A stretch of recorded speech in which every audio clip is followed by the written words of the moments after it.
자, 안녕하세요. 북소형 카페 여러분.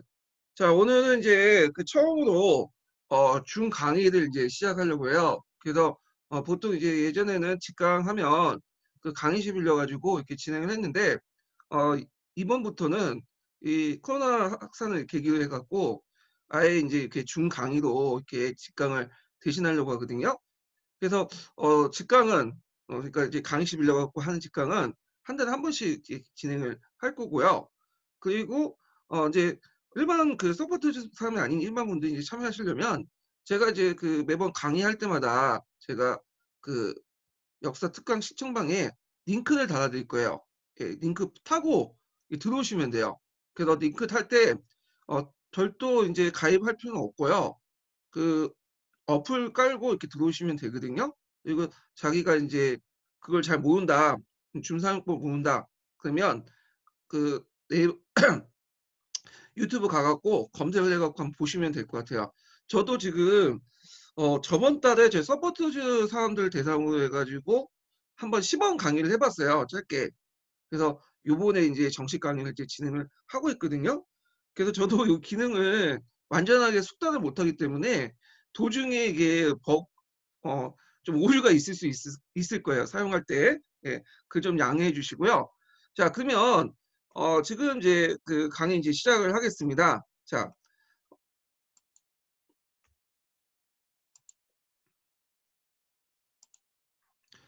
자, 지금 이제 그 화면 다 보이시죠? 예. 여기 이제 저번에 이제 했던 게 뭐냐면 아일랜드와 관련된 내용을 이제 좀 했어요. 그래서 그 영국의 아일랜드가 어떻게 독립을 했는가 이런 그 과정을 살펴봤는데 그리고 나서 이제 민족주의 관련된 내용을 좀 전반적으로 봤죠. 그래서 부흥적 민족주의하고 침략적 민족주의의 특징 이렇게 이제 하고 끝났는데요. 자, 이번에 할 것은 뭐냐면 그 민족주의와 관련된 이제 프랑스의 제2제정 그리고 그 이탈리아와 독일 통일 이런 관련된 내용들을 좀 할게요. 자, 전 시간에 얘기한 것처럼 2월 혁명 이후에 이제 민족주의는 점점 대중화되기 시작해요. 점점. 예. 그래서 그걸 이제 보수 정치가들이 받아들여서 자신의 어떤 그 국가의 통합과 그리고 그 통일에 이용을 하거든요. 그 대표적인 인물이 이제 그 나폴레옹 3세와 그 다음에 뭐 비스마르크, 카보르 이런 사람들이죠. 자, 여기에서 이제 먼저 볼 게 뭐냐면 그 프랑스의 이제 제2제정을 이제 볼게요. 이 공화국하고. 자, 그러면 이제 이 공화국을 이제 보면요. 그 프랑스에서 이제 2월 혁명 이후에 새로운 헌법을 만들어지고 있다서요. 그리고 남자의 보통 선거를 통해서 그 당시 나폴레옹이 대통령이 됐어. 이때 이 나폴레옹은 여러분도 알다시피 그 누이 나폴레옹 3세죠. 나폴레옹이 누구예요? 그렇죠. 조카가 되는 사람이죠. 조카가. 자, 그리고 나서 이제 정치를 하는데 이 사람이 이제 권력력이 생겼는지 새로운 헌법을 만들었어요. 네, 신헌법을 만들어서 대통령의 재선을 금지하고 헌법을 개정해서 보통선거를 부활시켜 국민투표로 이제 뭐냐면 통과를 시키죠. 자, 그래가지고 이제 국민투표를 통해서 신헌법을 만들어서 그 누이 나폴레옹에게 그 뭐냐 거의 통치권을 부여하고요. 그리고 친위 쿠데타를 일으켜서 그러니까 이제 대통령이 쿠데타를 일으킨 거예요. 헌정을 뒤엎고. 그리고 나서 재정 수립을 이제 하기 위해서 국민 투표로 이제 통과시켰죠. 그래서 이제 그때 내세웠던 것이 이제 뭐냐면 그 나폴레옹이 프랑스 민중들에게 선사했던 프랑스의 영광을 구현하겠다. 이런 것들이 이제 먹혀 들어갔던 거죠. 그래가지고 국민 투표로 거의 90% 이상의 참석률을 가지고 이제 집권을 하게 된 거예요. 그래서 이제 이 국민 투표가 좋은 것 같지만 독재자들이 그걸 되게 많이 악용을 해요. 그래서 우리도 이제 유신헌법 통과시킬 때 국민투표 같은 것들을 이제 뭐냐면 이용을 했는데 물론 이 투표 조작도 있겠지만 어느 정도 나왔으니까 그게 이제 통과됐겠죠. 그래가지고 약간 이게 그 민도가 낮은 국가에서는 이 국민투표가 그렇게 좋은 것 같진 않아요. 예. 자, 그래서 이제 이런 것은 이제 그 밑에 보시면 왜 국민투표가 이제 통과돼서 제정이 수립되냐 이러 보면 그 공화정과 동시에 등장한 노동자 사회주의에 대한 소농민들의 불안감이 작용됐다. 그래서 이 프랑스 대혁명 이후에 그 당시 이제 소농민을 비롯한 프랑스 농민들은 점점 보수화됐다고 했죠. 그 이유가 뭐냐면 그 당시 프랑스 혁명 시대 때 그 귀족들이 가지고 있는 땅들을 농민들이 다 나눠 가졌어. 그러니까 자기의 토지를 갖고 있다 보니까 사유재산을 갖고 있다 보니까 이거 언제 뺏길 줄 몰라. 그러면서 점점 보수화되는 거야. 그래서 이제는 강력한 지도자, 카리스마 있는 지도자를 원했던 거죠. 나폴레옹처럼. 자, 그래서 이제 불완전한 공화국 대신에 자신들 재산과 토지를 지킬 수 있는 강력한 지도자를 욕망했고요. 그리고 그 당시에는 그 전체 인구의 이제 거의 8, 90%가 아직 그 산업화 됐다고 해도 노동자 수가 그렇게 많지가 않았어요. 농민층들이야. 그래서 이들은 이제 불충분한 정치 교육 때문에 되게 정치 의식이 얕았고 이런 것들이 이제 보통 선거의 이제 민주주의 방식에 역기능을 이제 작용했다. 그런 거죠. 자, 그래서 우리가 이제 알다시피 이제 보통 선거나 국민 투표라는 것이 항상 바람직한 방향으로 이제 가지 않는다는 걸 알 수가 있어요. 예, 나중에 시틀러도 그 보통 선거를 통해서 집권을 했죠. 자, 그래서 하여튼 그 잠깐 이제 세워진 제2공화국이 붕괴되고 이 사람이 나폴레옹 3세가 즉위 되게 돼요. 그래서 이걸 이제 뭐라고 하냐면 제2제정이라고 하죠. 제2제정. 그래서 제1제정은 뭐죠? 예. 제1제정은 여러분도 알다시피 이제 뭐냐면 그 나폴레옹이 그 세웠던 거고 여기에는 제2제정 황제가 이제 통치하는 두 번째 황제가 통치하는 제2제정이 시작되는 거예요. 자, 그러면 나폴레옹 이제 3세의 정치를 볼게요. 이 나폴레옹은 그 강력한 민족주의를 바탕으로 진행을 했어요. 민족주의. 그래서 이 민족주의를 이제 뭐라고 하냐면 그 보나파르트라고 해요.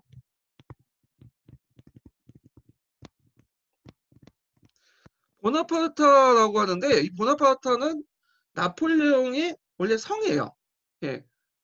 그래서 나폴레옹 보나파르타라고 하죠. 보통 그 나폴레옹 얘기할 때. 그래서 이제 그 보나파르트이즘이라고 했는데 이 보나파르트이즘은 어떤 특징을 갖고 있냐? 아까 말처럼 그 이올혁명 이후에 대중화된 민족주의를 바탕으로 했다. 그리고 계급 균형을 취했다라는 게 전반적인 특징이에요.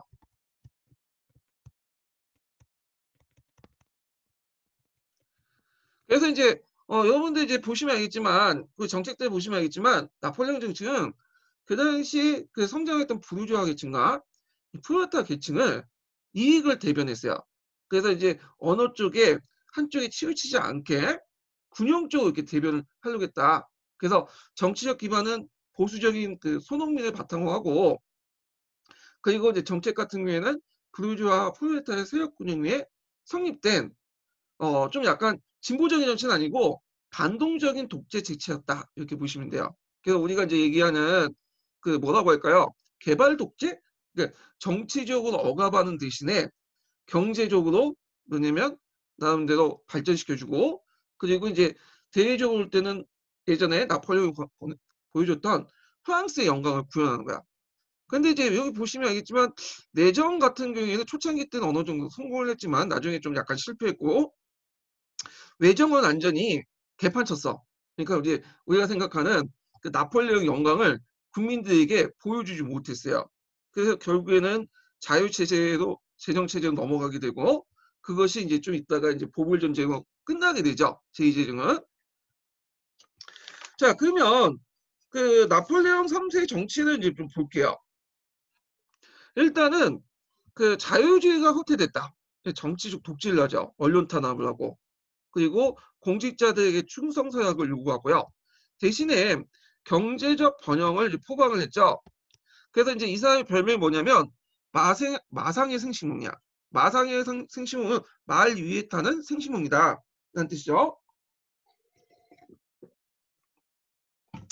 자, 생시몽은 프랑스 사회주의자예요. 그래서 이 말은 뭐냐면 말을 타면서 그러니까 권력의 위치에 있으면서 실제 이제 정책 중에 보면 노동자를 배려하는 그런 어떤 정책을 또 펼쳤어요. 그래서 이걸 이제 뭐라면 황제 사회주의라고 또 얘기를 하는데 자, 그럼 일단은 정책적인 내용을 보면 경제 번영 정책을 보면 투자은행을 신설했다. 투자은행. 자, 이 시대가 이제 점점 무슨 시대냐면 제국주의 시대야. 제국주의 시대로 이제 들어가기 하죠. 자, 그리고 이제 제2차 산업혁명이 시작되고 막 그런 시대요. 그러다 보니까 이제 대규모 투자가 필요해. 근데 기존의 은행 가지고는 투자를 못 해요. 소매 은행 가지고는, 금융 가지고는. 그래서 대규모 투자은행을 만들어요. 그래서 이제 투자은행은 이제 나중에 좀 더 설명하겠지만 자기가 이제 단순히 수신 관리를 통해서, 여수신 관리를 통해서 이득을 챙기는 그런 은행이 아니라 그것뿐만 아니라 자기가 돈을 모아서 직접 투자를 하는 거야. 그래서 일반 소매 금융보다는 규모가 되게 커요. 그래서 이제 이런 투자은행을 신설해 갖고 금융제도를 개선해서 이제 자금 투자 이런 걸 원활히 하게 했고요.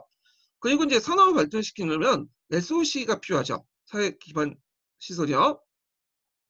그래서 이제 철도를 부설하고 항만 시설을 개량하고 그냥 운하를 개설해 갖고 대규모 토목공사를 하죠. 이 토목공사 자체가 또 일자리 창출과 또 관련돼 있어요.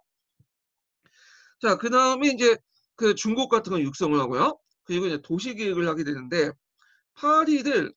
파리가 그 당시에는 되게 미로로 이렇게 돼 있거든요. 음. 그래서 이걸 개선해서 현대 도시로 만들어. 그래서 우리가 이제 알고 있는 파리가 이제 개성을 중심으로 해갖고 이렇게 방사선 형태로 이렇게 뻗쳐나가는 그런 형태가 만들어졌죠. 그래서 이제 이런 거는 또 새로운 게 뭐냐면 아름다운 도시를 만든다고 있겠지만 그 당시 이제 2월 혁명이나 7월 혁명 때 파리에서 민중분기 일어날 때 그 당시 이제 이런 그 미로를 통해서 시가전을 했거든요. 근데 이런 것들은 이제 민중분기를 아예 이제 뭐냐면 없앤다. 예. 그런 측면에서 있어. 그래서 이제 나름대로 의미가 있다라는 걸 좀 기억을 해두시면 될 것 같고요. 자, 그리고 이제 파리 세계 박람회를 개최했다. 이 파리 세계 박람회는 그 이걸 뭐 엑스포라고 하죠. 그래갖고 그때 이제 이 박람회를 통해서 프랑스의 산업화된 성과를 좀 보여주려고 했어요. 이건 이제 그 당시 박람회라는 자체가 뭐 어떤 그 경제적인 모습도 또 보여준다는 측면도 있지만 좀 자기가시 측면이 있어요. 뭐랄까 제국주의 국가들이 그만큼 우리가 잘났다. 민족주의 발전이라는 특징이 있죠. 그래서 이제 프랑스의 기술 발달과 경제 발달을 가시했다. 그리고 우리가 이제 프랑스 파리 하면 어, 뭐가 유명하죠? 엘베탑 유명하죠. 철탑 유명한. 예, 엘베탑인데 그때 만들었어. 예, 엘베탑 처음 만들 때 상당히 반대가 많았다고 그래요. 예, 지금은 완전 관광 호자 산업 중에 하나죠. 그 상징물 중에. 자, 이렇게 경제적 번영을 이제 포방해서 대금융가와 대부유자를 비롯한 산업 부유자 그 당시 산업 활동에 등장한 그런 그 부유자 계층들을 만족시키는 정책을 했다. 이렇게 이제 보시면 돼요. 그리고 이제 아까 얘기한 것처럼 계급 균형적인 성격 동시에 띄고 있었다고 했죠. 그래서 이제 노동자에 대한 정책도 동시에 해요. 그래가지고 이 다음에 이제 했던 정책이 뭐냐면 아까 얘기했지만 대규모 토목 사업을 통해서 또는 공공 사업을 통해서 노동자들에게 일자리를 창출하고요. 그리고 이제 그 노동자들에 위한 주택도 건설하고요. 그래서 이 노동자들도 경제 발전과 정부 시책의 혜택을 받도록 배려해줬다. 그런 의미가 있어요. 자, 그럼 외정을 보죠. 외정은 전반적으로 성공하지 못했어요. 오히려 이제 안에서 잘했던 것을 밖에서 깎아먹게 되는데 일단은 이제 크림 전쟁은 나중에 이제 그 얘기를 하겠지만 크림 전쟁에 참여했죠. 근데 이 크림 전쟁에 참여하면서 실질적인 이득은 못 챙겼어. 그냥 병력만 파견하고 돈만 낭비한 것뿐이야. 자, 그 다음에 이탈리아 통일을 지원했는데 그래서 이제 이탈리아 통일 과정은 이제 뒤에 좀 얘기하겠지만 그 과정에서 사보이 일부가 닉슨을 획득하죠. 원래 이 사보이 지역과 닉슨은 서야데나 영토였어요. 근데 이제 서야데나가 이 프랑스와 이제 딜을 하는 과정에서 통일하는 과정에서 도와주는 이제 대가로 도와주는 것보다는 이제 좀 간섭하지 마라 하는 대가로 사보이와 닉스 지역을 하려 주는데 어, 서야데나 왕국 입장에서는 그렇게 이제 손해 안 보는 이유가 뭐냐면 이 지역은 이미 이제 프랑스 사람들이 살았던 것이야. 그래서 이제 떼준 거야. 관리하기 힘드니까. 자, 근데 이제 이탈리아 통일 전쟁을 이제 처음부터 끝까지 뭐냐면 지원을 해줘야 되는데 이 사람이 처음에는 지원을 해줬다가 나중에 이제 국내적인 여러 가지 문제점을 해가지고 그 손을 떼버린 거야. 음. 일단은 왜 그러냐면 손을 왜 떼냐면 이게 사회가 점점 커지니까 좀 약간 위기식도 있겠죠. 그리고 사르데나가 노마 공화청을 침범하니까 국내 카톨릭서부터 공격을 받은 거예요. 왜 도와주냐? 손 떼라. 자, 그래가지고 이제 그 전쟁 도중에 그냥 오스트리아 강화를 맺고 그냥 철수를 해버려. 그러다 보니까 또 한쪽에서는 그 자익들, 그러니까 진보적인 측면이나 이런 국내 공화파나 그 이탈리아 예국자 입장을 볼 때는 이탈리아들 입장을 볼 때는 상당히 괘씸한 거죠. 그래서 욕만 얻어먹고 그냥 철수를 해버린 거예요. 예. 자, 그래서 이제 별로 성과를 뭐냐면 얻지 못하고 오히려 이제 뭐 국제적인 어떤 신용도 확 떨어졌죠. 자, 그리고 이제 멕시코에서 원정을 했는데 이게 이제 좀 왜 멕시코에 원정을 했냐면 멕시코에서 그 당시 이제 그 뭐랄까요? 어, 내란이 일어났어요. 그러니까 이제 내란을 이제 진압한다는 명분으로 군대를 파견했어. 군대를. 그리고 공화정을 폐기하고 일부 상류층의 지지를 밖에 못 받던 그 오스트리아 맥시미리안 대공을 항제 옹립을 한 거야. 그러니까 이제 그거에 대해서 멕시코인들이 저항을 하고 그다음에 그 당시 남북 정전이 이제 끝난 상태였어요. 미국이 나가다 너네들 왜 그 멕시코에 들어와서 설치되냐. 결국에는 프랑스 군대가 철수를 했는데 문제는 이제 철수하고 나서 맥시미안 공이 그 당시 공화파들에 사로잡혀갖고 총살을 당해요. 그러니까 이제 맥시미안 공 그 아내가 부인이 와가지고 그 프랑스 파리 가서 거기 이제 나폴레옹 앞에서 읍소하고 그런 것들이 신문에 많이 비치고 그러다 보니까 이제 이것 때문에 또 나폴레옹의 어떤 국제적 국내적 공신력이 확 떨어지게 되는 거야. 예. 자, 그래서 전반적으로 볼 때 외정이 그렇게 성공하지 못했다. 오히려 자기의 어떤 위신만 갉아먹었다. 이렇게 보시면 돼요. 자, 1870년에 들어가면 자유재정체제로 넘어가는데요. 그 배경을 보면 항제파였던 원래 이제 항제를 지지했던 카톨릭 세력들이 이탈리아 그 이탈리아였던 배경이 아까 이제 이탈리아 원정이라고 볼 수가 있겠죠. 샤르데나 원정하는 과정에서 그 뭐냐면 샤르데나가 로마 공황청을 교황을 그 침범했기 때문에 이거에 대해서는 반발 그리고 자유주의자와 공화파들의 반항 이런 것들을 볼 수 있고요. 그 다음에 이제 1860년대부터 다시 노동운동이 고개를 들어요. 그래서 이제 이탈한 김인데 원래 이제 그 나폴레옹은 노동운동에 대해서 상당히 간대했어요. 그래가지고 이제 어느 정도 좀 허용을 해주는 분위기였는데 자 문제는 이제 그렇다 보니까 나중에 이제 이 사람들이 소유가 너무 많은 거야. 통제가 이제 불가능한 거죠. 자 그러면서 이제 이런 노동운동이 확산되면서 이거 이제 뭐냐면 초창기 때 그 사람을 지지했던 노동자들이 많이 또 지지층에서 탈락을 했고 거기다가 영불 통상조약을 체결하게 돼요. 자, 그러니까 우리나라 식으로 따지면 FTA 같은 것들이 비슷한 걸 체결하는데 자, 영국과 프랑스 간의 통상조약을 맺어서 뭐냐면 보호관세 같은 것들 이제 많이 없애지고 그랬는데 자 이런 것들이 프랑스의 국내 산업에 많은 도움을 주긴 했어요. 경쟁력 향상에. 그런데 이제 영국보다 아직까지는 좀 산업화가 좀 늦었던 프랑스 입장 올 때는 좀 이거에 대해서 큰 차별을 받았나 국내적인 어떤 시장이나 이런 그런 것들을 통해서 그래서 영국 상품이 이제 국내에 들어오고 막 그러니까 그거에 대한 일부 산업 부도주의 세력들과 수공업자들의 불만을 야기시켰다. 그래서 이제 결국에는 이런 그 배경 아래 자유재정을 실시했는데 이거는 이제 그 내용이 뭐냐면 권위주의 체제를 이제 약화시키고요. 그래서 이제 자유의 폭을 넓히고 그리고 입법원 오늘날 말하면 의회와 비슷한 거죠. 의회에 법률 심의권하고 예산 심의권을 부여해요. 원래 여기에서 이제 주의권 심의권이야. 결정권은 자기가 하는 거고 심의할 수 있는 권한을 이제 하는 거죠. 그래서 입헌군주제와 좀 비슷한 모습을 이제 띠게 되었다. 이렇게 보면 되겠죠.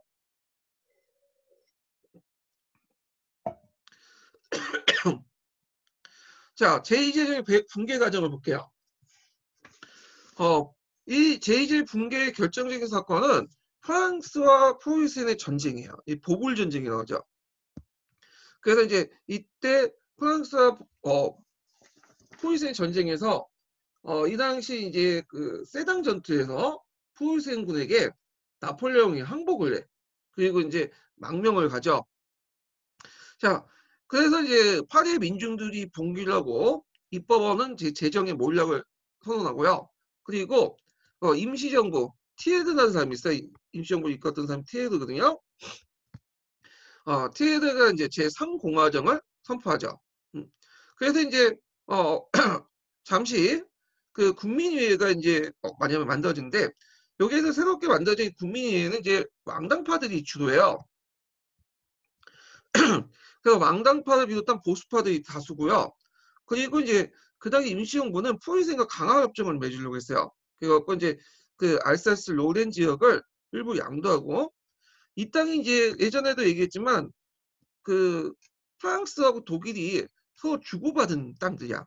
그래갖고 이제 어쩔 땐 독일 지역이었다가 어쩔 때는 그 프랑스 지역으로 넘어가고 있는데 이 보불 전쟁 때는 프랑스 땅이었어. 그래가지고 그 프로이센이 이 땅을 이제 가져가려고 했죠. 그래가지고 넘겨줬고, 그래서 요 알사스 로렌을 바탕으로 하는 소설이 그 여러분도 알다시피 마지막 수업이라는 수업이죠. 그래서 거기 보면 이제 주인공이 이제 띵까띵까 놀다가 이제 학교를 가보니까 선생님 울면서 이게 이제 프랑스의 마지막 수업이다. 프랑스어사 영어는 그런 이제 내용인데 사실과는 좀 달라요. 왜냐하면 이제 그 당시 알사스 로렌은 프랑스 영토였지만 아직까지는 독일어권이 많았어요. 그래서 이렇게 이제 있는데 하여튼 이때 독일에 넘어가고 나서 1차 세계대전 때 다시 끝나고 나서 프랑스가 찾아갔죠. 자, 그래서 이제 50억 프랑의 배상금을 지급하기로 했는데 이런 그런 임시정부의 어떤 그 프로이센의 강한 노력이 그 당시 그 프랑스의 노동자나 소시민층 입장부터 시민층 입장 불만을 갖게 돼요. 그래서 이제 국민의회는 이제 파리에 들어가지 못하고 하고 결국에는 물러나서 베르사유에 자리 잡고 이때 파리에 있는 정부와 군대가 모두 철수가 돼. 그리고 나서 민중들이 이제 만들어진 조직이 뭐냐면 조직에서 정부가 파리 꼬문이야. 자, 그래서 이제 파리 꼬문을 이제 만들었는데 그래서 정치적 공백 상태에서 파리 국민방위군, 이 국민방위군은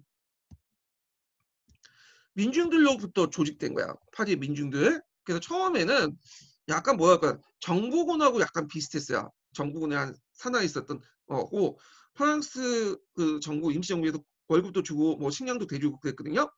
근데 이제 파리 공군에서 파리 국민방위군이 파리 행정권을 장악하고 새로운 정부였던 파리 공군을 이제 수입하니까 그 베르사유 정에서 물려났던 임시정부가 파리 국민방위군의 월급을 끊어버린 거죠. 돈을 안 준 거야. 지원도 안 해주고 이제 너네들은 이제 진압의 대상이지 뭐 우리 편이 아니다. 뭐 이런 식으로 이제 생각했나 보죠. 자, 그래서 이제 그때 꼬문 위원이 이제 90명을 이제 선발을 했는데 그들 내용을 이제 구성들을 보면요. 우리가 이제 레닌이 이제 파리 꼬문을 최초의 사회주의 노동자 계급의 정권 이렇게 이제 규정을 했지만 실상을 보면 좀 달라요. 거기 보면 물론 사회주의자도 있긴 있어요. 근데 대개는 급진적 자코뱅주의자들 그리고 폭동과 폭력혁명을 주장한 블랑키주의자들 무정부주의자죠.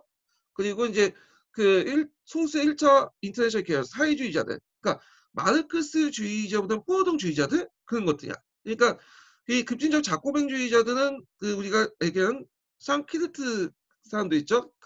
그런 사람들의 계통이 이제 이어받은 사람이고 이 사람은 이제 사회주의자는 자체를 부정하진 않아요. 그래서 엄밀히 말하면 사회주의자라고 할 수는 없어요. 그리고 브라이키주의자 같은 경우는 이제 약간 이제 뭐랄까 무정부주의하고 좀 비슷한 사람들이고요. 그리고 마르크스주의자 같은 거보다는 이제 포어동주의자는 사회주의긴 하는데 막스니즘을 그렇게 추종하는 사람들은 아니에요. 예. 그래서 나중에 이제 사회주의, 공산주의 그 얘기를 좀 구분해서 얘기할 텐데 자 하여튼 그래서 이들은 이제 사회개혁을 이제 하게 되는데 즉각적인 부의 분배, 재분배, 그리고 생산수단, 그 사회화 등 이런 마르크스 사회 개혁은 아니지만 뭐랄까 사회민주주의적인 어떤 개혁 있죠. 이런 것들을 했고 노동적 조건의 개선, 소유자가 포기한 공장의 접수, 협동식 생산 아마 이제 약간 무정부주의자가 거기에 개입해갖고 그렇게 이제 주장한 것 같아요. 그래서 교육개혁 등 종전의 노동운동과 그 프랑스의 어떤 사회주의자 요구를 반영했다. 자, 그러니까 이제 정부가 잠깐 이제 뒤에 물러나고 나서 정비를 하고 나서 군대를 정비하고서 그 당시 프로이센과 프로이센이 지원을 받아가지고 5월달에 들어서 이제 총 공세를 해요. 그러니까 이제 그때 거의 뭐냐면 국민방위군이 끝까지 꼬문이 결사를 해가지고 피해 일주일 전투가 일어나. 그러니까 이제 이때 이 전투가 상당히 처참했는데 파리 중심가든 대부분 불타 없어졌고요. 예. 그리고 그 당시 이제 싸우는 과정에서 그 꼬문 투사들이 많이 이제 뭐냐면 잡혀가지고 거의 한 150명 가량을 즉석 총살됐어요. 예. 그래서 이제 있고 그 후에 이제 또 2만 명 이상 또 잡혀서 처형되고 그래가지고 뭐 이렇게 해서 간신히 진압을 한 거죠. 그래서 파리 꼬문이 해체됐다. 자, 파리 꼬문에 긍정적 의의를 부과했던 사람이 이제 막스인데요. 그 막스가 이제 파리 꼬문을 보고 최초의 노동자에 의한 정권 장악이다. 그래서 나름대로 의미를 줬고요. 근데 이제 아까 전에 얘기한 것처럼 그게 이제 사회주의 어떤 성격은 좀 그렇게 좀 사회주의가 그렇게 많이 참여하지 않았다. 막스식 사회주의자들이. 예. 그리고 이제 그 안에는 이제 그 여러 가지 상키스트 세력들이나 자쿠뱅주의자들, 블랙주의자들이 이제 상당히 많았고 비막스적 사회주의자들이 많았다는 것이 좀 같이 기억을 해두시고요. 레닌도 여기에서 교훈을 획득했어. 이렇게 이제 기반 없이 이제 뭐냐면 반란을 일으키면 상당히 의미가 없다라는 걸 좀 획득을 교훈을 획득했고 뭐 그런 거 소비에트 운영 방식 이런 것과 연결돼서 이제 또 나한테 의미를 얻었죠. 그러니까 파리 꼬문은 노동자 사회적 해방의 성격을 부분적으로 지니긴 하나 대개 이제 소시민들이 많이 참여했고 상케트 계층이 담당자는 노동자 계급의 대변자이기보다는 상케트적이고 후일생의 침략에 대항하여 애국적 열정도 꼬문의 하나의 원인이었다. 그래서 막스식 사회주의가 아니었고 아까 이제 소시민층 많이 참여했고 그 다음에 애국적인 어떤 민족주의 성격도 또 동시에 띠고 있다. 그래서 이제 나와 관련된 의견은 가의견이 뭐예요? 비판적 성격이에요. 비판을 한 거죠. 그거 한 것들. 그래서 뭐 문제가 파리 꼬문이 지금까지 문제는 나오진 않았어요. 그래서 이제 나오진 않을 것 같은데 만약에 나오면 파리 꼬문이 뭐 막스가 생각하는 뭐 생각, 그리고 막스가 그 생각한 것에 대해서 이제 다른 그 관점들 이런 것들도 물어볼 수 있으니까 한번 이제 좀 파악을 해두시면 있을 것 같아요. 자, 그럼 제3공화정의 성립 과정을 볼게요. 자, 아까 이제 이 재정이 무너지고 그리고 그 당시 이제 임시정부에서 수립되면서 상공화국이 수립되는데 상공화국이 수립될 때 상당히 위기에 처해졌어요. 왜 위기에 처해졌냐면 그 당시 공화국이 성립하기 좀 불가능한 조건도 있었어. 왜냐하면 그 당시 의회를 참여했던 사람들이 대부분 왕당파들이야. 공화파를 지지했던 사람들이 아니에요. 그래가지고 왕당파가 했는데 문제는 그 왕당파가 분열돼 있었어요. 이건 공화파 입장은 상당히 좋은 그거죠. 그래서 부르봉파와 오랭파가 대립을 했었고 그래서 왕을 이제 부르봉 왕실을 세울 것이냐 아니면 오랭공을 세울 것이냐 그쪽 계열로 세울 것이냐 가지고 대립을 했는데 결국 의견이 합의를 못 봤고요. 그 사이에 공화파들이 캐스팅 보딩을 차지해서 그 뭐랄까요 그 이들이 이제 뭐냐면 정권을 장악했죠. 그러니까 그 당시에 정치적 구조를 보면 다수의 왕당파인데 분열된 상황에서 소수의 공화파들이 캐스팅 보딩을 치고 그 정권을 장악한 형태였어요. 그러니까 공화파의 입장을 볼 때는 상당히 이게 뭐냐면 위태위태하죠. 잘못하면 왕당파에 대해서 뭐 쿠데타를 일으키거나 그들이 이제 성동에서 민중봉에 일어나면 정권이 공화정이 막 몰락하고 왕조로 넘어가는 상황이야. 자, 그래서 이제 그 내용을 보시면 알겠지만 그것 때문에 이런 공화파의 위기가 계속 찾아와요. 그리고 이런 것들을 이제 공화파들은 어떻게 극복하려고 하냐면 국민교육을 실시하거나 그 다음에 곳곳에 공화정을 상징하는 어떤 뭐랄까 동상들을 세워요. 그리고 일종의 상징 조작을 하죠. 자, 그런 식으로 이제 상공화국을 이제 뭐냐면 그 유지했죠. 근데 아이러니하게 이 상공화국이 프랑스 역사상 제일 오래 간 공화국이에요. 이게 이제 언제까지 갔냐면 제2차 세계대전 그 일어나고 이제 뭐냐면 프랑스가 독일 나치의 공격을 받고 이제 무너지잖아요. 거기까지 간 거야. 예, 상당히 오랜 기간 동안 유지가 됐던 그 정치 체제죠. 자, 상공화국 헌법의 제정 보면 일단 그 내용을 보면 국가 원수, 초대 국가 원수인 티에르라는 사람이 이제 대통령이 됐고요. 상원과 하원, 양원에 합동에 의해서 선출된 7년의 임기 대통령이에요. 실권이 별로 없었다. 실권이. 자, 지금은 뭐 프랑스 대통령 실권이 좀 있죠. 자, 그리고 이제 간접 선거 선출된 상원은 실권이 없었고 보통 선거로 선출된 하원이 실권이 있었다. 그리고 이제 그 하원의 이제 어떤 그 목소리에 따라서 내각이 구성이 됐어요. 그래서 실권은 하원에게 있었다는 거죠. 자, 상호화적의 특징은 프랑스식 내각 책임제인데요. 내각은 이제 하원 지도자들의 의견에 따라 조직되고요. 이 프랑스는 영국과 이제 독일에 달리 양당 정치가 발전되지 못했어요. 양당 정치가. 그러니까 지금도 그렇지만 군소 연합 정당들이 선거 때마다 그 좌파, 우파, 뭐 중도파 이렇게 나눠갖고 그 견합을 해요. 그러다 보니까 이제 작은 정당들이 막 분립 상태였거든요. 그래서 내각도 어떤 특정한 정당이 내각을 구성하는 게 아니라 일종의 한 개 정당이 이제 중심 한 개 정당이 여러 개 정당들 묶어가지고 연립 내각을 구성을 해요. 따라서 안정성도 없고 당명에 그칠 경우가 많았고요. 그리고 그러나 이제 간후에 이제 한병 고체뿐만 아니라 정책 급격한 변화는 별로 없었다. 그래서 온건한 공화주의자다. 온건한 공화주의 정책을 이제 펼쳤는데 전반적 성공하고는 온건한 공화주의 정책을 펼치면서 현상 유지 정책들만 했어요. 그러니까 정책은 관료들에게 맡기고 얘네들 뭐냐면 정치만 하는 거야. 그러니까 뭐 그 정치 공학적인 어떤 것들만 하는 거죠. 그래서 자기들끼리 이합 집산로해서 소 개파 싸움하고 그 안에서 그래서 이념이라든지 이런 것도 중요하지가 않아요. 그냥 그 인물, 그 개파, 우리식의 그 예전에 그런 정치들 있죠? 이런 정치들을 했던 거죠. 그래서 프랑스가 이념 정치화된 것은 이제 나중에 뭐 좌파, 우파 이렇게 싸운 거는 나중에 2차 세계대전 이후의 얘기예요. 그거는. 자, 하여튼 이런 이제 형상 유지 정책을 했다. 그리고 이념보다는 계파 정치니 인물 정치들을 했다. 그래서 뭐 상공화정의 내부적인 정치 상황들은 뭐 그렇게 중요한 건 아닌 것 같아요. 예. 그리고 이제 공화주의자와 반공화주의의 투쟁이 연속됐는데 이때 반공화주의라는 거는 여러분들 알다시피 뭐죠? 왕당파죠. 예, 왕당파. 자, 그래서 이제 이렇게 보고 그다음 공화정 정권 획득가져고는 이제 부르주아 공화정 이렇게 있는데 이건 뭐 획득가져고는 프랑스 내용을 보면요. 자, 그 원래는 이제 그 공화파의 초대 대통령이 이제 그 티에도도 이제 왕당파에 속한 사람인데 일단은 공화파 이제 대통령이 됐고요. 그다음에 망마웅 대통령이 사임한 다음에 상하 야원에서 공화주의자들이 승리를 하게 돼요.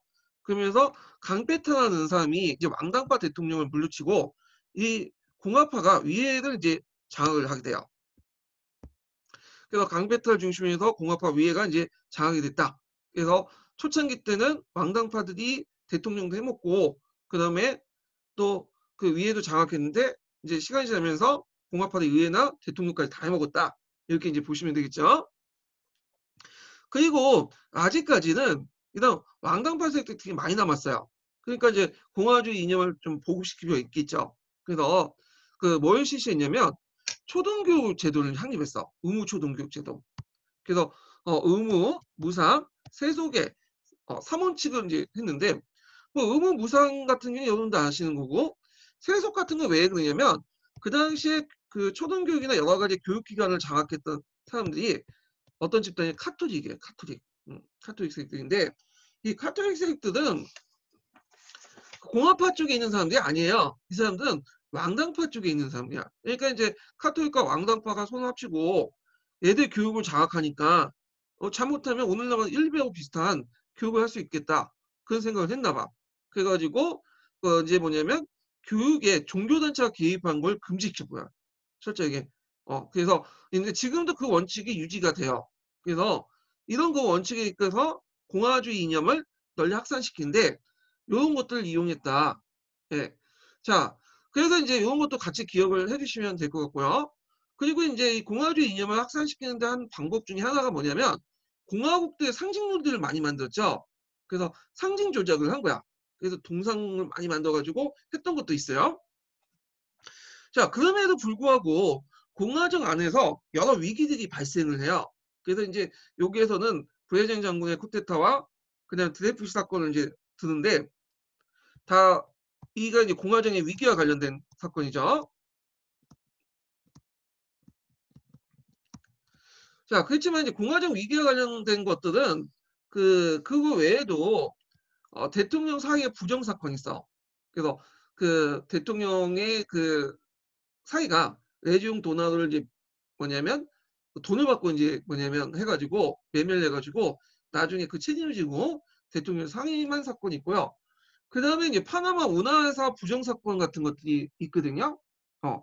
그래서 이제 요게 일부 공화파 위원들이 연루돼서 독직과 뇌물을 받아먹었어요. 그걸 주식을 통해서 받아먹어서 그 당시 이제 이거에 대해서 이제 큰 공화파들이 위기에 이제 처해진 사건이었는데 요게 서양사 총론에 나와 있는데 뭐 그 서양사 개론이나 그런 데는 별로 없더라고요. 그래가지고 그냥 여기에서는 이제 브렌전 장군의 사건하고 JFC 사건을 중심으로 이제 좀 볼게요. 자, 1889년에 브렌전 장군의 쿠데타 기도는 뭐냐면 그 당시 브렌전 장군은 상당히 인기가 있는 장군이었어요. 그래서 그 당시 프랑스의 제일 적이 뭐겠어요? 독일이죠. 독일. 독일에 떵떵거릴 수 있는 사람 중에 한 명이었어. 큰 소리 치고. 그러다 보니까 이제 국민들 지지를 받게 되죠. 그러니까 왕당파와 카톨릭 국존주의자들은 이 브렌전 장군이 쿠데타를 일으켜서 다시 공화정을 무너뜨리고 왕정을 세우기 원했어요. 근데 이 사람이 좀 소심한 사람인지 어, 소문이 안 좋게 이제 되니까 어떻게 브렌전 장군이 쿠데타를 일으키지 못하고 그냥 도망쳤어. 그래서 저쪽 벨기에 가가지고 자기 옛 여인 그 여자친구 무덤 앞에 자살을 해요. 그래서 쿠데타가 실패를 하고 자, 그걸 계기로 해서 이제 공화파들은 그 안에 급진파, 온건파는 그 공화정 수호에 의해서 결속이 됐고요. 그리고 이제 제일 유명한 사건이 드레프시 사건이야. 이 드레프시 사건은 예전에 기출에 에미졸라와 관련돼 갖고 한번 그 연결돼서 이제 나올 것 같은데 나올 가능성이 상당히 많은 사건이 되게 유명한 사건이에요. 드레프시 사건이. 자, 이 드레프시 사건의 배경이 뭐냐면 민족주의 강화예요. 이때 민족주의는 상당히 국가주의적 성격을 띠고 있다고 했죠. 배타적이고, 예, 민족주의 강화. 그래가지고 배타적 인종적인 성격이 띠고 있어요. 그래서 이때 인종이라는 거는 이제 이때는 반유대주의 이런 것도 이제 포함됐다고 보시면 돼요. 자, 그 당시에 유대인이었던 드레프시 데이가 그 독일에게 첩보를 줬다, 정보를 줬다, 첩보에 처벌을 이제 받게 돼요. 예, 그래갖고 이제 했는데 문제는 이게 조사하다 보니까 처음에는 드레프시인 줄 알고 얘를 처벌했는데 문제는 이게 진짜 범인이 에스타지 소장이라는 걸 나중에 이제 좀 알려지게 된 거야. 그러니까 이제 이걸 둘러싸고 드레프시는 무죄다, 아니다, 유죄다. 이런 이제 두 개의 이제 화가 생기게 된 거죠. 자, 그래서 유죄를 주장한 드레프시가 유죄를 주장했던 사람들은 누구냐면 군부, 공화, 왕당파야. 왕당파 섞인 패키지에 묶어 있는 사람들이죠. 참고로 그 당시에 군부는 왕당파들이 장악을 하고 있었어요. 자, 근데 이제 드레프시가 무죄다라고 생각하는 사람들은 되게 공화파 사회주의자들이야. 그래서 이게 단순히 드레프시가 유무죄라는 것을 떠나서 이걸 계기로 해서 프랑스의 정치 진영이 그 좌익과 우익으로 이렇게 한번 왕당파 공화파로 싸우는 어떤 구도가 형성된 거야. 그래서 이제 결국에는 나중에 드레프시가 이제 뭐냐면 그 무죄 판결을 받게 되죠. 그래서 군부와 교회와 왕당파가 타격을 입게 돼요. 예. 그러면 이제 드레프시 사건은 좀 약간 더 볼 필요 있어요. 이게 상당히 중요하기 때문에 잠깐 심화교재 이제 펴고 609페이지 잠깐 보죠. 자, 제가 이제 심화교재에서 이제 드레프시 사건에 대한 내용이 이제 쭉 있는데 이렇게 적어놨는데 다 읽지는 못하고요. 줄친 부분만 한번 읽어볼게요. 자, 여기 이제 그 에스타지 소령이라는 사람 있죠. 이 사람이 원래는 이제 진짜 범인인데, 그걸 이제 이 사람이 그 피가르 주령이 이 사람이 범인이다 했지만 나중에 그 군부 내에서 반발의 부닥쳐서 자천되고 말아요. 그리고 그 진짜 범인으로 고소된 에스타즈는 무죄 석방을 하게 되죠. 자, 그러니까 이제 드레프시를 이제 무죄라고 지지한 사람들은 그다음에 소수파에 불과했고, 그리고 이제 다수는 이제 드레프시를 유죄라고 생각했던 사람들이야. 근데 이제 이걸 계기로 해갖고 반드레프시파는 반유대주의, 예국주의 우익, 그리고 강력한 군부의 대독 복수를 주장하는 군국주의자들이 공화체제에 이제 불만을 갖고 잡다한 조류가 이제 확산을 했고요. 그리고 이제 반대편에서는 드레프 지지하는 공화파 사회주의자들이고요. 자, 그 과정에서 구조노동이 이제 하는 과정에서 이제 만약에 큰 타격을 받게 돼요. 그래서 이제 그 유명한 에미 졸라는 사람이 대통령에게 공개 서한을 보내죠. 이게 오르지에 이제 발표되는데 이게 뭐냐면 나는 고발한다 또는 나는 규탄한다는데 유명한 서한이죠. 그래서 이제 그 이 졸라의 서한과 그다음에 조네스의 일정한 공헌의 사건의 결정이 명백해지고요. 그리고 이제 이 사건은 단순히 이제 개인의 억울하게 죄를 짓는다는 문제를 넘어서 정치 문제가 되고요. 자, 그래서 결국에는 1906년 7월에 최고 법원에서 무죄 판결을 하게 돼. 이제 드레프시는 죄가 없다. 그래서 그 당시 이 과정에서 이제 제3공화국을 지배했던 보수 공화파 정권을 붕괴되고 이때 보수 공화파는 이제 왕당파들이 이제 좀 약간 그 당시 정권을 장악하고 있었나 봐요. 연합으로해서. 그래서 자익공화파, 급진공화파, 사회주의 자익공화국이 성립됐다. 그리고 드레프시 혁명이라고 하는 여러 병역, 특히 군의 비정치화, 정치와 종교의 분리, 내정 민주화가 추진되었고 사회는 폴 에포크라는 상징되는 아마 이 문학 작품이 있는 것 같은데 제1차 세계대전 전에 대중사회에 진입했다. 또 이 사건은 지식인과 매스컴이 정치사회에 큰 역할한 전환점이 되었다. 뭐 해서 나는 드레프시 사건의 어떤 정치 의미 그리고 정치 구도의 변화 이런 것들을 얘기하고 있어요. 자, 그러면 경기 서브노트에서 이제 뭐냐 그 내용을 좀 정리를 해볼게요. 자, 공화파가 이제 드레프시 사건들을 이제 뭐냐면 정리하고 크게 승리했잖아요. 무죄를 이끌어내고 그리고 군부가 그다음 왕당파들이 많이 장악했는데 아예 이제 군부의 주요 핵심 요소들을 공화파들이 이제 뭐냐면 장악을 하게 돼. 공화파 사람들에게 이제 맡기고 그 다음에 결사법을 이제 조직을 해요. 그리고 그 왕당파 세력에 이제 줄을 섰던 그 교회 세력들 국경주의자들 이런 사람들을 교회에서 이제 완전히 교육에서 배제시키기 위해서 교육과 사회산업에 교회 세력을 제고하고 그 다음에 정교 분리법을 공표해. 그래서 1801년에 교황과 나폴레옹 사이에 맺어진 종교 하회 있죠. 이걸 폐기시켜요. 그리고 카톨릭 교회 특권을 박탈하고요. 그리고 이제 그때 협약에서 맺어진 내용 중에 하나가 뭐냐면 성직자에게 국가에 대한 봉급을 지불할 내용이 있는데 중지시켜. 예. 그래서 정교하고 정치하고 교회는 분리시키는 그런 원칙을 내세웠죠. 그래서 이제 있고 그래서 지금도 이제 프랑스 헌법에서는 뭐 정치나 어떤 학교 운영 공교육 제도에서 뭐랄까 교회가 어떤 교회나 어떤 특정한 종교 집단이 그걸 개입한 걸 철저히 금지시켜요. 여기에서는요. 예. 자, 그러면 이때부터 뭐 프랑스 사람이 카톨릭을 안 믿게 되냐? 그건 아니에요. 카톨릭 믿는 대로 믿어요. 그리고 성직자들이 국가에서 월급을 안 줬다는 뿐이지 교회에서 주는 거죠. 그래서 이런 식으로 믿긴 있지만 교회가 더 이상 이제 뭐냐면 정책 간섭하지 마라. 이렇게 이제 하죠. 자, 그 다음에 사회주의자들의 의견을 받아들여서 뭐 10시간 노동을 하거나 미성년자들의 노동 금지, 퇴직연금법, 뭐 재해보상법 같은 것들을 인정하게 됐다. 그래서 이제 그 아까 이제 드레프시 사건 이후에 이런 그 공화파의 개혁이 있었다. 이런 것도 이제 같이 기억을 해두시는 게 좋을 것 같아요. 예. 자, 그 다음에 미국의 발전을 넘어가기 전에 이제 잠깐 지금까지 이제 프랑스에 이런 정치적 변화가 있었죠. 그래서 이 프랑스 대혁명 이후에 정치적 변화가 어떻게 되는가, 정치적 변화가 그 후에 또 상공학 이후에 어떻게 이제 정치 체제가 변화되는가, 이걸 좀 정리할 볼표 있을 것 같아서 자 심화규제 잠깐 펴볼게요. 610페이지 펴보세요. 자 프랑스 혁명 이전에는 프랑스에 부르봉 왕조가 있었어요. 그러다가 이제 프랑스 혁명 후에 제1공화정으로 넘어가죠. 1공화정을 우리 1공화국이라고 해요. 자, 그리고 나서 나폴레옹이 있다가 나폴레옹이 제1제정으로 넘어가죠. 그러다가 이제 비내의 결과 부르봉 왕조가 다시 뭐냐면 왕중 복구가 일어나. 그리고 이제 7월 혁명이 일어나고 그리고 7월 왕정이 세워지죠. 누이필 위에서. 그러다가 이제 2월 혁명 이후에 잠깐 이제 헌법에 의해서 그 이 공화국정이 만들어지고 근데 나폴레옹이 이제 치에테 쿠데타를 일으켜가지고 아예 이제 뭐냐면 헌법을 뜯어 고치죠. 국민투표를 통해서.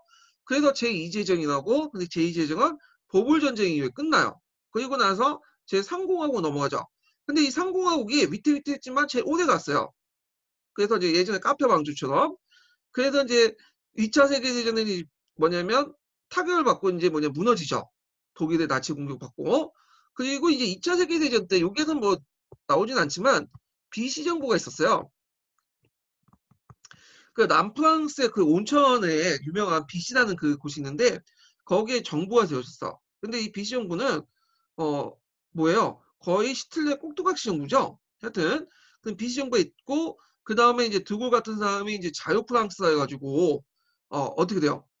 이렇게 넘어가잖아요. 그쪽으로 그 자유 프랑스에서 그 영국 망명해서 프랑스 정부를 만들죠. 망명 정부가. 그래서 이제 제4공화정이 1946년에 이제 시작되고 2차 세계 끝난 다음에 그래서 이제 드골이 집권하다가 이제 뭐 제5공화국으로 또 넘어가죠. 1958년에. 자, 그래서 이렇게 이제 뭐냐면 지금 이렇게 진행되고 이 오늘날 이제 프랑스는 제5공화정이에요. 공화정. 예. 그러면 여기 1공화정, 뭐 2공화정, 3공화정 이렇게 있는데 이 공화정이 이렇게 순서가 매겨진 거는 뭐냐? 헌법이죠, 헌법. 헌법이 주요 메인 헌법이 있을 때마다 이 공화정이 뭐냐 넘어가요. 우리나라도 마찬가지요. 1공화국, 2공화국, 3공화국 이렇게 가잖아요. 예. 그리고 그것은 이제 헌법 체제죠. 헌법이 이제 뭐 약간의 수정이 아니라 완전히 큰 틀을 만들 때 이 그 공화정의 명칭이 이제 바뀌게 되죠. 우리는 지금 몇 공화국이죠? 60이죠, 60. 그러니까 우리가 60하면 노태우 정부 때 아니냐 이렇게 했는데 노태우가 내었던 게 60이었고 실제 이제 법적으로 얘기하면 60이야지. 예, 60. 그래서 이제 민주화 투쟁 이후에 이제 만들어진 헌법 체제가 지금 거의 87년 헌법이죠. 이 그대로 가고 있죠. 자, 그래서 이제 한번 이렇게 프랑스 혁명 이후에 전후로 해가지고 정치 발전 관련된 내용을 이제 한번 살펴봤고요. 자, 그러면 이제 다음 장으로 넘어가서 자, 미국의 발전을 좀 볼게요. 자, 미국을 보면 이제 여기 뭐 미국이 여러 대통령이 있는데 우리가 이제 그 여러 대통령 다 볼 필요는 없겠죠. 그래서 이제 좀 보면 제일 유명한 사람만 좀 기억을 해두시는 필요가 있어요. 제3대 대통령이었던 제퍼슨. 음. 그래서 제퍼슨 때부터 이제 이 사람이 미국 민주주의 아버지라고 이제 평가받는 사람인데 민주주의가 시작됐고 그 기반을 마련했죠. 자, 그리고 나서 이제 잭슨이라는 사람이 있어요. 아이고.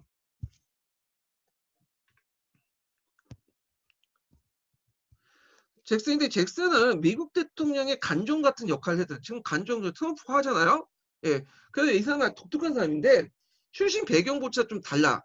보통 잭슨 이전까지는 미국 내에서 이제 정치 가문에서 일종의 귀족 가문에서 했던 사람들이 대통령을 배출했는데 이 사람은 최초로 서부 출신의 자영농민 출신이에요. 그 아들이고 민중 출신이죠. 그래서 이 사람은 민중이었기 때문에 예전에 이제 지배층이 아니라 피지배층의 사람이었기 때문에 그 당시 민중을 위한 어떤 그 요구를 잘 감지하고 민중을 위한 정치를 했다. 이 잭슨이라는 사람이 그랬다는 거죠. 그래서 미국 같은 경우 초창기 때는 그 이렇게 정치 가문들을 중심으로 해가지고 이제 대통령이 나왔지만 뒤에 잭슨 이후부터는 뭐 왜냐면 일반 평민 흑수저 집안에서 많이 나와요. 그래서 우리가 알고 있는 이제 뭐냐면 링컨 같은 사람도 있죠. 물론 이제 지금 트럼프는 좀 약간 금수저지만 자 그래서 이제 이런 사람들이 좀 있었다라는 걸 좀 기억을 해두시고 자 미국이 어 원래는 13개 주도 이제 출발했지만 점점 영토를 확장시키잖아요. 그래갖고 이제 그때 1803년에 프랑스가 가지고 있었던 누이실레나라는 영토가 있어. 이 나폴레옹에서 구입을 하고요. 지금 누이지레나는 그 지금 조그만 주에 불과하지만 그 당시에는 어마어마한 그 땅이었어요. 그래가지고 이 땅을 이제 먹게 되는데 대충 어떻게 생겼냐면 이 땅이 되게 이제 어느 정도 되냐면 이 땅이 요 미시비시 강 있죠. 미국의 큰 강이 미시비시 강인데 요만한 땅이라고 보시면 돼요. 네. 이 땅을 그 당시 단돈 몇 달러? 몇만 달러로 해서 꼭 갖게 돼. 원래 프랑스가 요 땅을 이제 가지고 있었어요. 이 누이질레나. 그리고 뉴올리언스가 그걸 이제 요 땅에서 나갈 때 이제 주요 항구였는데 원래는 이제 이 땅을 좀 관리하려다 보니까 관리가 힘든 거야. 왜냐면 땅이 이렇게 너무 프랑스가 본토가 너무 떨어져 있잖아요. 그리고 그 당시 프랑스는 이제 나폴레옹 때죠. 그리고 나폴레옹은 이제 어 미국과 손을 잡고 영국을 견제할 필요가 있었어. 그래서 그냥 미국한테 그 땅을 준 거야. 몇 달러 받고 몇만 달러 받고. 그냥 미국으로서 상당히 뭐냐면 큰 이득이죠. 이 중소부 땅들 다 가지게 돼요. 그러니까 이게 미시비시 그쪽 그 서안 지역을 예. 텍사스는 빼죠. 여기 지역이죠. 예. 여기 지역 있죠. 프랑스에서 받은 땅. 자, 그래서 이제 그 영토를 얻게 되고요. 그리고 플로리다가 이제 예전에 에스파냐 영토였거든요. 그래서 플로리다를 이제 에스파냐 영토를 얻게 되고 그 다음에 텍사스와 캘리포니아 지역 있죠. 이걸 멕시코부터 약탈을 해요. 그래서 텍사스는 여러분들 잠깐 이제 보면 이 지역을 이제 텍사스라고 하는데 원래 이 텍사스는 멕시코 영토였어요. 근데 텍사스에 누가 이제 이주해 오냐면 미국인들이 이주해 온 거야. 그리고 나서 그 여기 얘네들이 이제 점점 그 수가 많아져요. 그래서 멕시코 원래 본토박이 멕시코보다 더 많아지니까 이 사람들이 이제 뭐냐면 독립을 하자라는 운동이 일어나 멕시코에서. 그래서 이제 독립운동을 하게 되고 그 과정에서 멕시코가 군대를 파견해서 이 독립운동을 일단 진압을 해요. 자, 근데 이제 그걸 보고 있었던 미국이 독립운동 세력의 지원을 요청을 받아갖고 개입을 하게 되죠. 그 지원을 내죠. 결국에는 이 텍사스에서 독립에 성공해요. 그리고 텍사스 공화국이 생겨요. 공화국. 그리고 나서 이제 그 안에서 이제 텍사스 공화국을 만들어서 텍사스를 독립을 유지하자는 파와 미국을 그냥 합병하자는 파가 두 개로 나눠지는데 그냥 합병하는 게 낫겠다 해가지고 합병을 해요. 그래서 텍사스가 미국의 정식 주로 편입이 되고요. 그 다음에 요쪽 지역 오늘날 캘리포니아, 뭐 유타, 애리조나, 뉴멕시코 그런 지역은 그 당시 미국하고 멕시코 간의 전쟁이 일어나요. 거의 이제 미국이 일방적으로 이겨가지고 멕시코 시티를 이제 포위해갖고 점령을 하는데 그래서 이제 미국하고 멕시코의 전쟁 과정에서 요 땅을 이제 얻게 돼요. 물론 이제 조약 맺고 나서 한국 조약 맺고 나서 그냥 뺏은 거 아니다. 이제 국제사회 눈치가 있잖아, 눈이 있잖아. 그러니까 이제 돈을 몇 푼 지어줘요. 깽값으로. 자, 하여튼 그래서 이제 이런 땅들을 이제 얻게 됐다. 그러니까 지금 이런 땅들이 상당히 그냥 노른자 땅이죠, 완전히. 예. 그래서 멕시코가 이제 좀 원통할 이유도 있어요. 예. 자, 그래서 이제 있고 그 다음에 여기 보면 이제 그 텍사스 이렇게 있고 이렇게 멕시코 넘어가고 알래스카 지역이 러시아로부터 구입을 했다. 알래스카를 이제 뭐 사들 때 이제 미국 국내에서 되게 반발이 많았다고 해. 그런 쓸모없는 땅을 왜 사냐? 근데 지금은 완전 노른자 땅이죠. 거기에 뭐 석유도 나오고 여러 가지 자연 천연자원도 나오고 특히 러시아를 견제할 수 있잖아. 지금. 자, 그 다음에 이제 미영 전쟁을 볼게요. 미영 전쟁은 이제 배경이 뭐냐면 그 영국 함대 통상 방해. 영국 함대 통상 방해.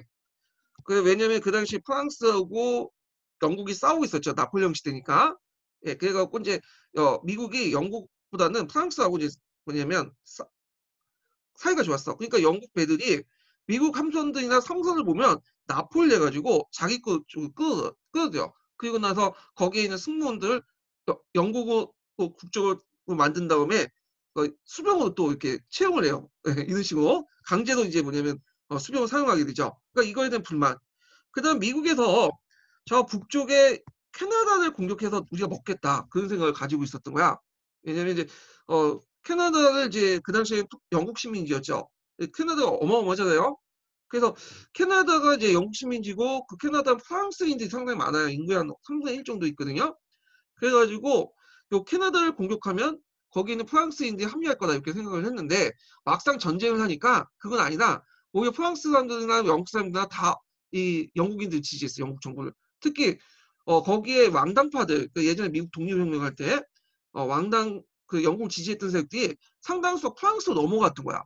그러니까 이제 싸움을 하려면 어떻게 그들의 이제 뭐냐면 지지를 받아야 되는데 지지를 받지 못하니까 캐나다인이 지지를 받지 못하고 예전에 왕당파 출신이다 보니까 질 수밖에 없겠죠. 그래서 결국엔 실패를 했고 그 다음에 이제 프랑스의 유대강화 명축도 있죠. 독립전쟁 시 프랑스가 도와줬고 또 이제 뭐 나중에 자유의 여신상 있죠? 100주년 이후에.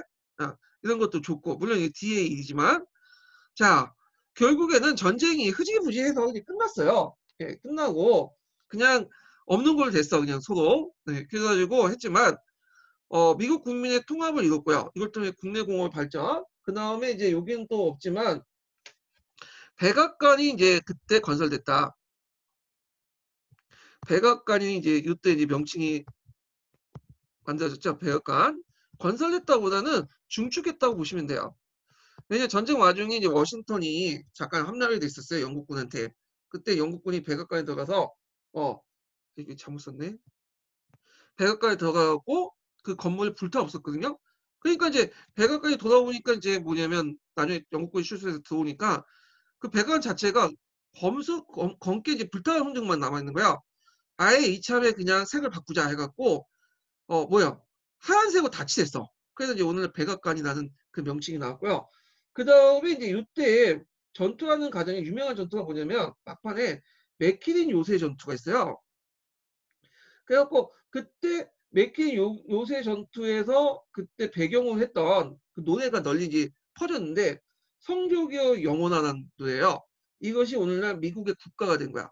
그러니까 라마사유즈나 미국의 국가나 각 전쟁하는 과정에서 나온 거죠. 참고로 지금 중국에 그 뭐냐면 그 국가도 그 예전에는 그 공산당 군이죠. 그 인민군들 그 뭐예요. 그 군가였다고 그러고요. 이 조선 사람이 세웠다고 하는데 우리나라 사람이 작곡했다는데 자 하여튼 뭐 군가로 이제 해가지고 나중에 국가가 된 경우가 되게 많더라고요. 자 그 다음에 뭐 원료주의는 이제 아까 지금 했으니까 넘어가고 자 그 다음에 이제 남북전쟁을 하기 전에 그 당시 남북 간의 어떤 사회 경제적 구조나 대립 내용 이런 것들을 좀 보고 넘어갈게요. 자 여기에서 이제 잠깐 표를 가지고 이제 좀 정리할 필요가 있는데 요 서부 개척 관련된 내용을 좀 안 했네요. 여기 보면 그 당시 미국이 이렇게 이제 영토를 확장하는 과정에서 서부 개척이 많이 늦어졌어요. 그때 내걸었던 이제 정신이 프렌티언 정신이 한 번씩 들어보셨을 거예요.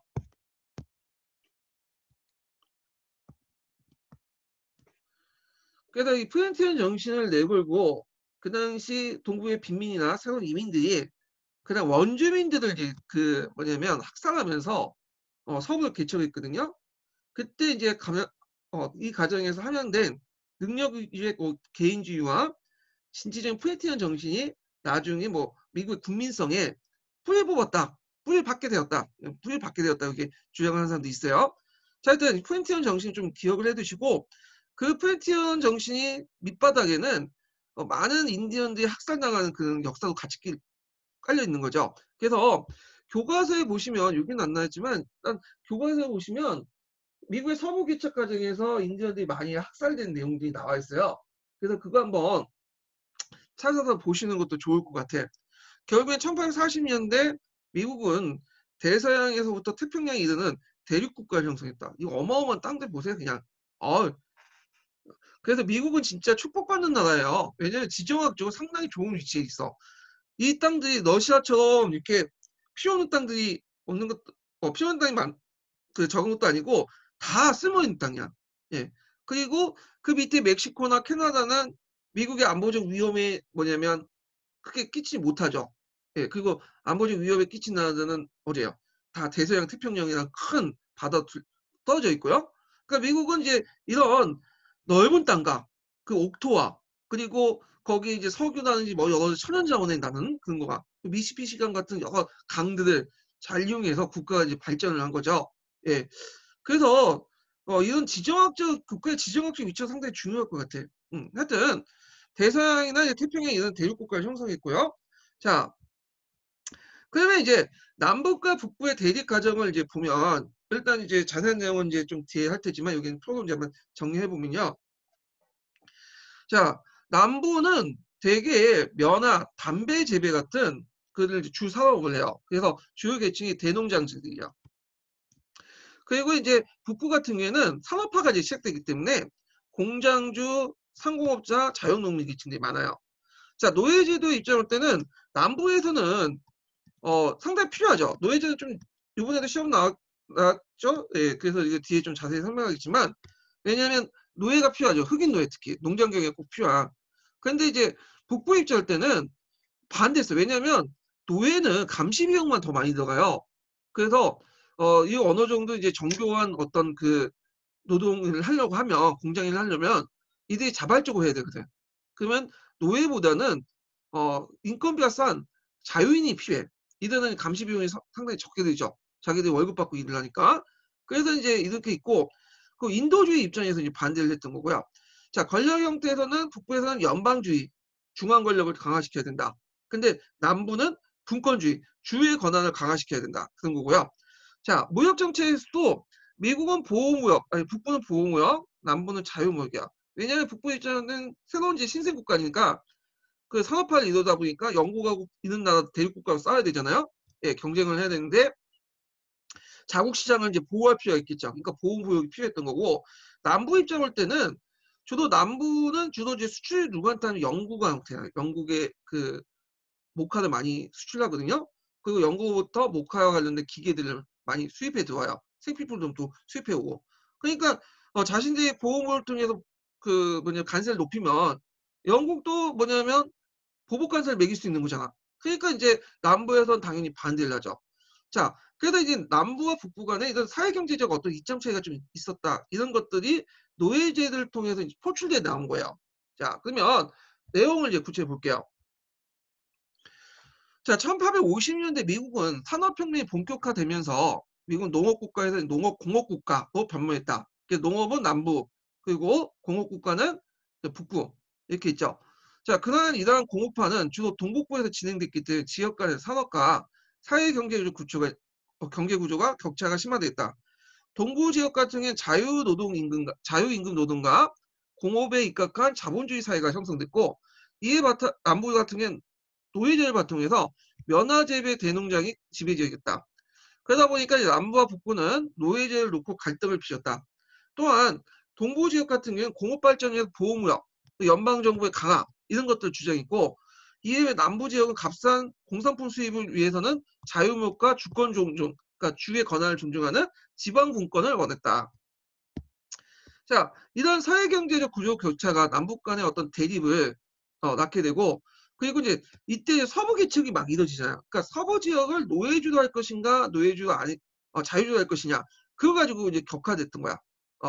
왜냐하면 남부 지역은 선거권이 없는 노예를 포함한 인구 비에 따라서 이제 하원이 이선을 배정을 받았어요. 이게 그 미국의 수정헌법에 나와 있거든요. 그래가지고 이제 그때 그 남부의 정치적 이익을 위해서 흑인을 볼 때 흑인이 5명 있으면 3표도 인정받은 거야. 흑인이. 근데 흑인이 직접 행사하지 않고 백인 농장주가 행사를 해요. 그러니까 남부는 이런 정치적 타협을 통해서 자기 신이 가지고 있는 인구에 비해서 투표권자에 비해서 더 많은 투표권을 행사를 하게 되는 거죠. 그리고 이제 만약에 나중에 이제 자유주가 될 경우에, 그러니까 서부에서 자유주가 많이 생길 경우에는 그때 이제 이렇게 5분의 3을 맞춰가지고 남부가 인구 비해서 많은 이제 투표권 행사하고 그리고 북부와 이제 정치 균형을 이뤘는데 이런 서부가 만약에 자유주의로 편입할 경우에는 의회 구성에도 변화가 생기고요. 그리고 더 나아가 대통령도 달라져요. 북부 쪽의 사람이 될 수가 있어. 왜냐하면 이제 여러분도 알다시피 미국 같은 경우에는 의회 구성할 때 상원과 하원으로 돼 있잖아요. 그러니까 상원은 상관없어요. 상원은 모든 주든 뭐예요? 2명이죠. 근데 하원은 인구 비례에 따라서 구성이 돼요. 그러니까 인구가 많으면 많을수록 하원이 많아지는 거야. 하원 수가. 예. 근데 이제 상원과 하원이 끝나는 게 아니라 보통 대통령 선거인단으로 구성이 되잖아요. 그래서 상원과 하원 합쳐갖고 대통령 선거인단 구성하고 그 수를 그리고 거기에서 이제 뽑힌 사람 중에 뭐 민주당, 공화당 중에 한 석이라도 많으면 그 주의 그 대표인 선거인단표는 특정 정당이 이제 갖게 되는 거죠. 그런 구조예요. 그래서 이제 거기에서 이제 대통령이 선출되는데 일단은 자유주의가 많아지면 어떻게 돼 있어요? 이 남부 입장 올 때는 상원, 하원 다 뺏기는 거고 그 더 나아가서 이 대통령 선거인단 수에서 밀려가지고 결국에는 대통령조차도 그 노예제를 폐지를 주장했던 북부에서 나올 수밖에 없는 거겠죠. 그러니까 이제 이게 상당히 중요한 문제예요. 그래서 상원의원은 각 주마다 2명이 선출됐기 때문에 이건도 있고 하원도 뭐냐면 여러 명이 선출되고 이것에 이끌어서 대통령 선거인단이 결정되기 때문에 라는 것이 정확한 말이죠. 그래서 서부의 주가 자유주가 되냐 노예주가 되냐에 따라서 남북 간에 큰 정치적 문제가 될 수밖에 없어요. 그래서 그 과정에서 이제 쟁점하는 과정에서 뭐 미주 협정도 맺고 그리고 이제 뒤없는 뭐 캔자스 네브라스카 협정도 맺고 등등등 해갖고 이제 여러 가지 이제 정치적 상황들이 등장하고 그리고 노예 문제에 대해서 이제 사회, 경제, 정치의 문제 끝이 않고 또 인도주의 입장에서 이제 논의하는 사람들이 등장해요. 그래서 이제 대표적인 게 뭐냐 스토어 부인이 썼던 톰 아저씨의 오막사이라는 그 소설이 있거든요.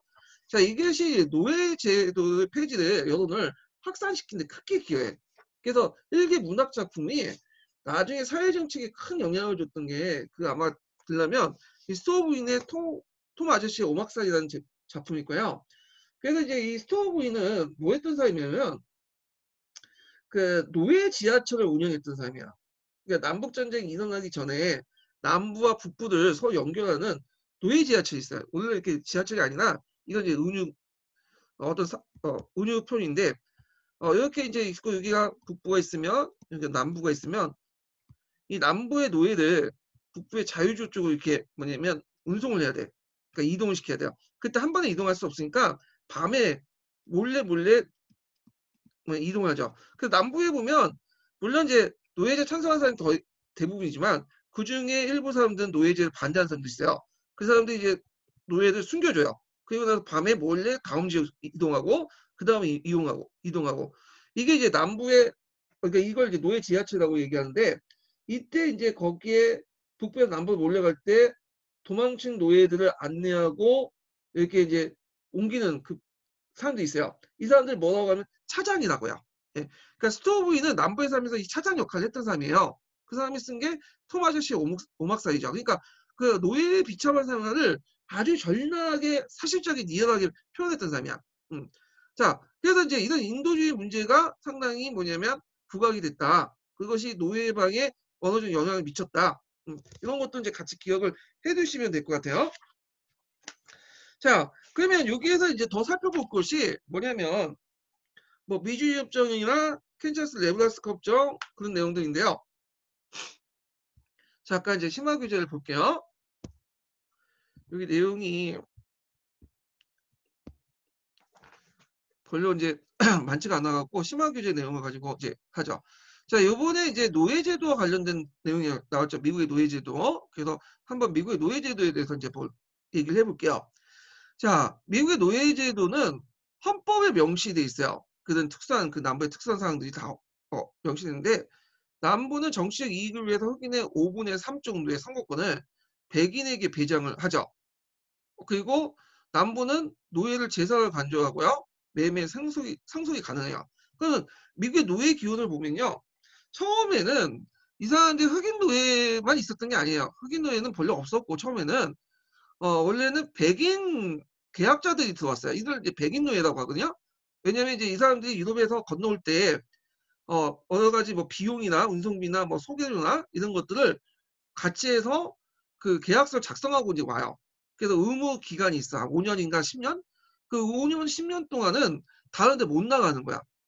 그래서 이들을 이제 뭐라고 얘기하냐면 백인 노예라고 해요. 도망가면 또 잡혀도 또 일을 하고. 그렇지만 이들도 이제 신분이 근본적으로 자유인이기 때문에 어느 정도 계약 기간이 끝나면 어떻게 됐어요?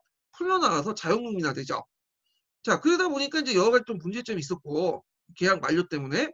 그 다음에 이제 흑인 외에도 여러 인종들을 가지고 이제 노예를 한번 시켜봤어. 일을 시켜봤으니까 흑인만큼 열심히 일하는 사람이 없어. 또 흑인들이 신체적으로 건장하고 좀 근력도 있고 그러잖아요. 예. 그래서 이제 흑인 노예를 하자. 그래서 흑인 노예도 규칙돼서 그 계기가 됐던 게 한 17세기 때부터인데 그 당시 이제 카리브해 있죠. 카리브해 지역에서 흑인 노예를 가지고 그 당시 뭐 사탕수수라든지 담배 경작, 플랜테이션 녹음을 하는 거야. 그러다 보니까 이제 처음에는 플로리다 같은 그러니까 처음에는 버지니아 그런 지역의 남부 지역에서는 자영농민들이 그걸 먼저 했거든요. 근데 값싼 흑인 노예를 통해서 대규모 생산을 하다 보니까 가격 경쟁력에서 밀리게 돼요. 그래서 17세기 초반까지는 그렇게 뭐 노예들이 많지 않았는데 자영농민층이 많았는데 점점 시간이 지나면서 이 버지니아 중션 남부 지역에서 흑인 노예들을 이제 가지고 와 가지고 뭐냐면 노동력을 이제 이용하게 되죠. 대농장을 만들고. 그러면서 이제 흑인 노예도 교체됐다. 그래서 흑인 노예를 사용했던 이유가 뭐냐면 제일 원칙적인 그 이유가 경제적인 문제 때문에 경제적 문제. 그리고 나중에 이제 흑인 흑백 차별, 피부색을 통해서 차별화시킨 거죠. 두 가지 관점이 있어요. 근데 요번에 기출문제는 좀 약간 첫 번째 관점을 무시하고 두 번째 관점을 내고 첫 번째 관점에 관련된 경제적 관련된 그 내용을 다에다 그냥 사료에다 집어넣은 거야. 좀 문제가 좀 이상한 것 같아 이거는. 예. 자, 하여튼 이렇게 있고 그러면 이제 흑인 문제가 크게 됐던 게 지금 유명한 판결이 뭐냐면 드랜드 스코트 판결이 있어요. 이게 상당히 유명한 판결인데 자세한 내용은 이제 제가 밑에 적어놨는데 주 내용은 뭐냐면 원래는 남부에 살았던 이제 그 흑인 출신의 스코트가 북부에 이제 거주하면서 자유인이 됐어요. 근데 이 사람이 이제 예전에 자기가 그 노예 신분이 아니라 이제 공식적으로 자유인 신분을 인정해달라. 그래서 이제 대법원에 소송을 냈는데 대법원이 각하시켰어. 각하는 뭐예요? 노예는 재산이기 때문에 소송 권리가 없다. 각하라는 건 절차에 맞지 않은 거야. 그러니까 이것을 뭐냐면 인정하냐 인정하지 않냐 그것도 아니고 아예 각하시킨 거야. 그러니까 너 받아들이지 않는다는 거야. 그런데 이제 그 당시에 이건 의미가 뭐냐면 법정이 미주의 협정을 부인했다. 그래가지고 왜냐하면 북부에 있는 사람들은 당연히 노예인데 얘네들은 단지 남부에 살았기 때문에 그리고 원래 노예이기 때문에 노예라는 식으로 이제 뭐냐면 인정을 해주는 거예요. 그러면서 이제 이것이 공화당 확산에 큰 계기가 됐다. 이 공화당 확산 좀 나중에 얘기할 텐데 자, 이 드레드 스코트 판결 되게 유명해요. 그래서 꼭 기억을 해두시고요. 그러면 그 전에 미주의 협정 관련된 내용을 좀 살펴봐야겠죠. 원래는 미주의 협정 관련된 걸 살펴보고 나서 이걸 해야 되는데 순서가 좀 거꾸로 됐어요. 예. 자, 거기에 보면 이 미주의 협정과 캔자스 네브라스카가 있는데 자, 일단 미주의 협정을 볼게요. 자, 1819년 미주리가 자유주나 노예주로 언제 편입될 것인가 가지고 남부의 갈등이 생겨요. 미주리 보시면 이제 이 지역이 새롭게 생긴 주거든요. 네, 준주에서 이제 정식주로 편입이 되는데 그래갖고 이제 갈등이 생기니까 어떻게 됐어요? 이제 타협을 왔죠. 그래서 요때 때마치 여기 보면 메인주가 있어요. 이 메인주도 이제 준주에서 준주에서 정식주 넘어가는데 서로 이제 뭐냐면 합의를 봐서 메인주는 자유주도 하고 미주주는 노예주도 하자 이렇게 이제 보고 그 후에 생길 이제 주들은 이때 자유주와 노예주 기준을 뭐냐면 36도 30분을 기준하자. 그러니까 요걸 이제 기준에 여기까지는 노예주 넘어가고 여기서 이제 요쪽 기준을 해갖고 이렇게 기준은 여기 기준인가? 네, 여기 기준은 여기는 요쪽 기준이겠네. 요쪽 기준은 이쪽은 북쪽은 자유주, 이쪽은 노예주 이렇게 이제 하기로 해서 미주협정이 뭐냐면 합의를 봤죠. 근데 문제는 뒤에 이제 캔자스 네브라스카 법 때문에 문제 생긴 거야. 이게 좀 뒤에 이제 생긴 1854년인가요? 예. 자, 캔자스와 네브라스카가 있는데 여기 보시면 이제 캔자스 보이고 네브라스카 보이죠? 예. 원래 이거는 미주의 협정에 따르면 36도 30분 이북 지역이기 때문에 당연히 어느 주에 속해요? 노예주가 아니라 자유주에 속한 거야. 근데 이제 이때 그 정치권에서 대륙횡단 철도를 북부선을 개성하기 위해서는 남부인들의 지지가 필요했어요. 그러니까 이제 미주협정을 무시해버리고 그 캔자스 네브라스카 법을 통과시킨 거야. 그건 뭐냐면 이때 캔자스와 네브라스카 주를 자유주다 할 것이냐 노예주다 할 것이냐 할 때 주민투표를 가지고 하자. 그래서 이걸 이제 결정하자니까 이제 북부에서 남부에서 주민투표 이기기 위해서 이쪽으로 막 이주가 돼요. 이렇게 해서 자기들이 이제 주민이 돼가지고 투표를 하기 위해서. 근데 그 과정에서 이제 캔자스 지역에서 서로 간에 남부 유민과 북부 유민 간의 유혈 사태가 막 일어나는 거야.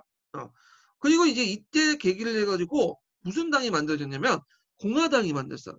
나중에 링컨도 공화당 출신인데 그래서 공화당은 원래는 노예제를 폐지하기 위해서 만든 당이에요.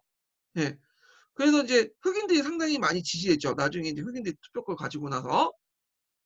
근데 지금은 뭐야? 거꾸로 됐죠. 공화당은 누구야? 남부 그 백인들이 지지한 정당이 됐고 오히려 그 흑인들을 이제 뭐냐면 흑인들을 노예로 만들자고 주장했던 남부의 민주당이 지금은 흑인들이 지지받게 돼요. 그리고 오히려 북부에 지지받고 이건 이제 1950년대 60년대 민권 정책 때문에 그런 건데 이건 좀 뒤에 얘기를 할게요.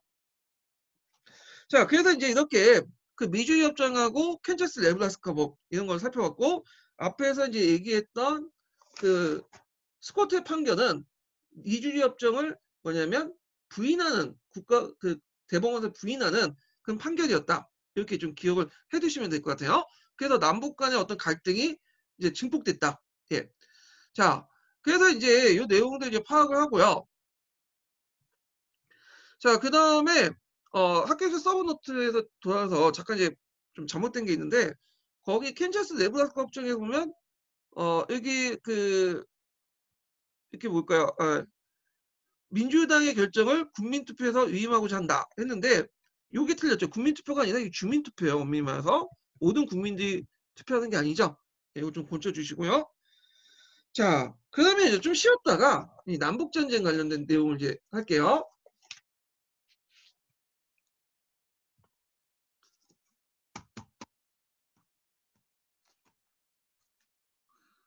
이게 어떻게 하는 거예요? 처음에서 잠깐만요.